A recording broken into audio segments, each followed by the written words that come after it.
Alors avec la présentation de cette stratégie régionale de développement touristique, la région Centre-Val de Loire fixe effectivement ses ambitions en la matière à l'horizon 2030.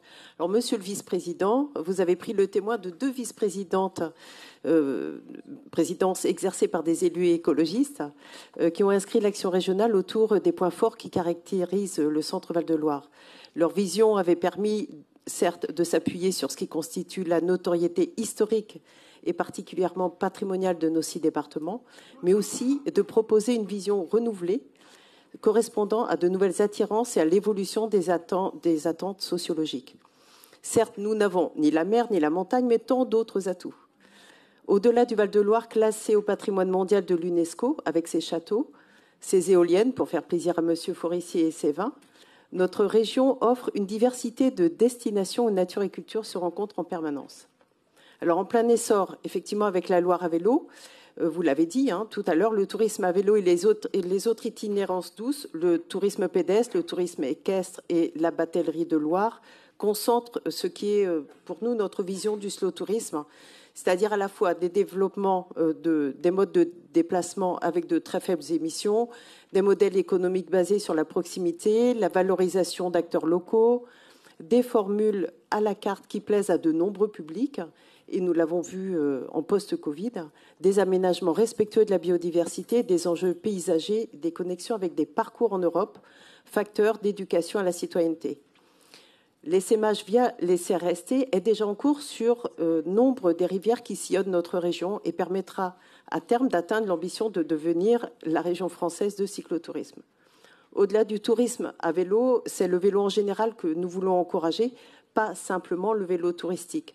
Si celui-ci peut être déclencheur de nouvelles habitudes, de changements et de stratégies individuelles de déplacement.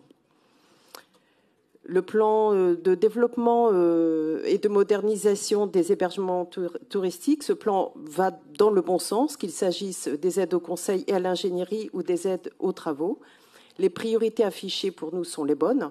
La modernisation de l'hôtellerie rurale, l'installation de nouveaux concepts d'hébergement et des hébergements éco-responsables, le développement des hébergements le long des véloroutes, et ou en lien avec les atouts touristiques des territoires, les hébergements dans des sites patrimoniaux et enfin la rénovation du secteur du tourisme social et solidaire. Mais Magali Sautreuil reviendra sur cet aspect. Alors concernant les travaux de ces hébergements, nous apprécions tout particulièrement que notre proposition d'un bonus forfaitaire de 7 000 € soit attribuée aux projets qui obtiendront après travaux un écolabel touristique du niveau national ou international. Clé verte, écolabel européen, etc., ou le label BBC Rénovation. L'accessibilité et la qualité doivent être synonymes du tourisme en région Centre-Val de Loire et c'est un très bon signe. L'accompagnement des acteurs du tourisme dans la transition écologique, c'est l'action engagée depuis quelques années intitulée « Ensemble pour un tourisme durable » avec l'ADEME et la CCI régionale, visant à aider les acteurs touristiques à changer leurs pratiques, qui va être poursuivie, ce qui a été confirmé en commission permanente du 7 avril, me semble-t-il. La méthode s'appuie sur des facteurs de réussite comme des échanges de bonnes pratiques, la promotion des acteurs engagés et des offres de tourisme durable auprès des clientèles, l'encouragement de l'écomobilité touristique et un travail avec les parcs naturels régionaux. Mais Jean-François Bridet y reviendra aussi plus tard.